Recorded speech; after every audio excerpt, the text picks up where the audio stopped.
I got something to say.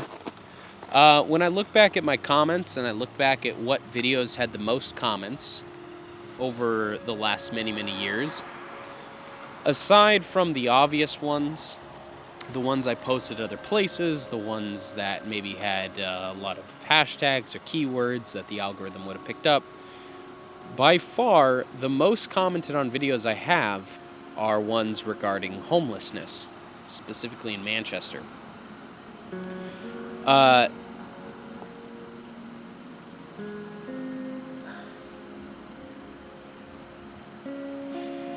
It's I just feel it's worth saying that the idea of homelessness, at least in New Hampshire, in Manchester, it's really easy to look at the people who are sleeping on the street. It's really easy to look at the classic version of homelessness that you see, which is someone sleeping on the street who's likely an alcoholic or drug addicted. But I would like to, I guess, just sort of remind that there's an idea of something called the invisible homeless, which makes up a vast majority of the statistic. And those are people who are a little bit more similar in terms of you and I, economically. A common sort of sentiment of homeless people is that they need to get a job. Well, a lot of homeless people have jobs. There's a large community of people who live in parking lots, they live out of their car, they live in hotels, and they maintain a job. They've just simply been priced out of the housing market. And a lot of those people have kids. And a lot of those people have kids that are in public schools. I mean, a lot of those people pay taxes, presumably.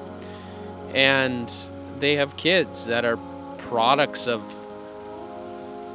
parents that are doing their best, I guess.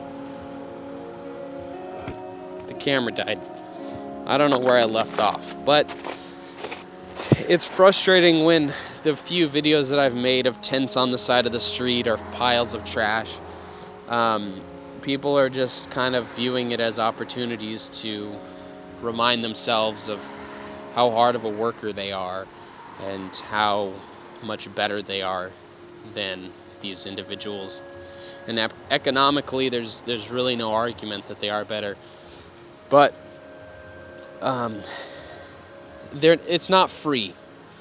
Ignoring the homeless problem is not free.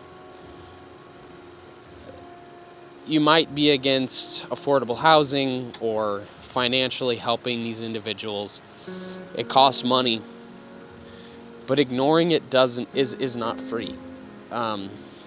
They do create a mess. They do create issues, and those issues need to be addressed. On a fire extinguisher, it tells people do not point the fire extinguisher at the top of the flame. Point it at the base of the fire. And ridiculing these individuals, or at least, reminding yourself of how hard you work and how these people just need to get a job, regardless of anybody's belief, you're not pointing the fire extinguisher at the top of the flame. You got to go to the base of the flame, and you got to look at what's the issue. How do people get in this position? And that's often really hard as Americans who are viewing the world from a very meritocracy, as they say. So I'm not trying to be political. I'm just saying, when you drive through Manchester, don't see the homelessness as a disgusting aspect of Manchester. See it as a real part of New Hampshire, a real unignorable part of New Hampshire. And whether or not you choose to have empathy or sympathy for these people, just know that economically it's costing you money to ignore the problem. My ass is freezing.